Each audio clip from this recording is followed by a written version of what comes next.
at the and Deering.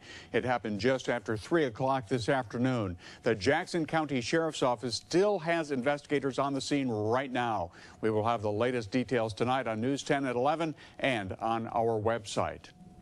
Mason High School students telling News 10 today they aren't happy. Their homecoming parade was canceled and nobody is saying why. So today we reached out to school administrators to get some answers. After several calls, we never heard back, but just a short time ago, we got word the parade is back on. That's right. News 10's Marcus Dash on that story today. Marcus, what's going on here? David, quite a turn of events for sure. The district told me the principal and superintendent were in meetings all day. I did see the principal briefly outside the high school, but all that he would say is that he had no comment. Students said they had no idea why the parade was canceled. And then, just about an hour ago, we got word the parade is back on. This was posted on the Mason High School Facebook page. It says, after careful consideration and listening to feedback from our community, we have decided to hold the homecoming parade as planned Friday, October 13th. So the high school still hasn't said why the parade was canceled in the first place or why they changed of heart beyond what you saw in that Facebook post. This won't be the end of this conversation. I'll be following up with the principal and superintendent tomorrow, and we'll keep working to find out what happened behind the scenes. David. And Marcus, thank you. The parade will start at 6 p.m. on October 13th. It's going to run from downtown to the end of the high school football field. If you have any stories you want News 10 to look into, please go to our Facebook page and tell us. We have an update on a story we brought to you last night on News 10 at 11. The driver who hit a teenager in Grand Ledge has been issued a failure to yield ticket. It happened just before 3 o'clock when the 15-year-old boy was crossing the road at the intersection of Bridge and Jefferson Streets. Police tell us the boy was in a crosswalk at the time. He was taken to the hospital and is expected to be okay. Psychiatrists will decide if a Williamston teenager charged with killing his mother is mentally competent to stand trial. Andrew Wilson was in court today for a preliminary examination. Lisa Marie Wilson was found dead inside her Wheatfield Township home on September 8th. Deputies say Andrew admitted to shooting his mom because she wouldn't let him keep a puppy. He'll be taken to the State Forensic Center in Ypsilanti. The 19-year-old is due back in court in January. Also in court today, a former Stockbridge teacher accused of having sex with a student. An attorney for Allison Moran asked for an adjournment today. He wants more time to gather police body camera footage from interviews. The former substitute teacher is charged with 4 counts of criminal sexual conduct involving a student between 15 and 18 years old. Prosecutors say Moran sent nude photos to the boy and had sex with him at her home in Dansville. Her next hearing is scheduled for October 19th. Some people in Williamston are standing up tonight against a policy proposal that would allow transgender students to use the bathroom and facilities they identify with in the school district. News 10's Christopher Lane is live where that meeting is going to be held. And Christopher, why are they against this proposal? And they don't think this policy helps all students. Instead, they say it only helps transgender students and forces others to accept it. Now, the policy as it looks now will allow students to use the bathrooms and locker rooms of the gender that they identify with. The school will also change records to the preferred pronoun and chosen name. Now, the people behind tonight's meeting know that there are multiple sides to the debate. They just want what's best for the kids in the school. There are 2 positions here that are reasonable, on each side.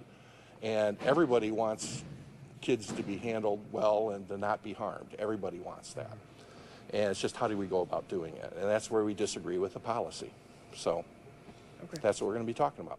Now, I've reached out to the superintendent and school board members for interviews. The organizers of this meeting say they do expect both sides to be here, and I'll have all of that tonight on News 10 at 11.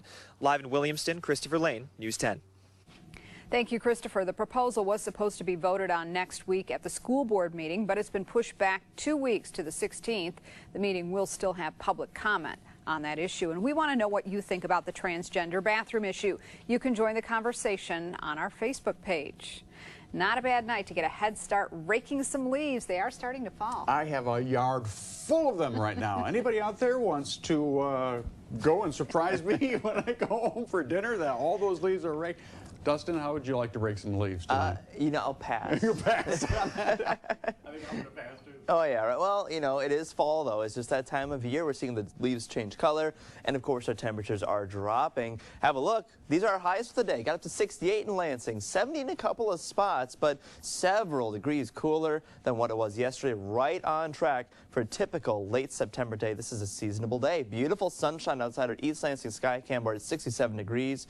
We are seeing some sun in between periodic cloud cover, but looking north, more clouds, more rain. They're on the way. We see some of that across the UP right now. That'll arrive here later tonight, but not this evening. That's more after, say, 2 or 3 in the morning. Your evening planner is really quite calm, increasing cloud cover, but light winds, 60s down into the 50s by about 11. Not quite as cool tonight. We'll talk more about the rainfall in a minute, but have a look at time saver traffic. Roads are clear. No accidents to report at this time for your evening commute. We'll talk more about that forecast in just a few more minutes. 300,000 Michigan residents who owe driver responsibility fees would be off the hook under new legislation proposed today. A package of bills with bipartisan support would forgive more than $600 million in these fees. Instead of paying these fines for certain traffic offenses, drivers would be able to perform community service to earn back their driver's licenses. The state is already phasing out all new responsibility fees by 2019, but this legislation would speed up that process. A former U.S. attorney announcing a run for state attorney general today. Patrick Miles is a Democrat from Grand Rapids. Former President Barack Obama appointed Miles as U.S. attorney for Michigan's Western District in 2011. He resigned in January when President Donald Trump took office. Miles says he'll stand up to the president and fight for all Michigan residents. Michigan needs an independent attorney general who only answers to the people, not to a governor, not to a president, and not to special corporate interests. If elected, Miles says he will put more resources toward protecting consumers, fight the opioid epidemic, and work to preserve Michigan's natural resources. Vice President Mike Pence wrapped up his visit to Michigan this afternoon at a manufacturing plant. Mr. Pence and Governor Rick Snyder met with business leaders at American Axle in Auburn Hills. The vice president touted President Trump's tax reform plan, one he says will offer the biggest tax cuts in American history. Just yesterday, as you might have seen, south of here in my home state of Indiana, the president laid out our plan for what will be the largest tax cut in American history to bring about what he called a middle-class miracle. The president described our plan as the American model. It's pro-growth, pro-jobs, pro-worker, and pro-family. Vice President Pence and Governor Snyder met with small business owners earlier in the day to sell them on what the new tax code would mean for them. Stranger danger. Authorities are on the lookout tonight after a suspicious situation at a school bus stop. What parents need to know next.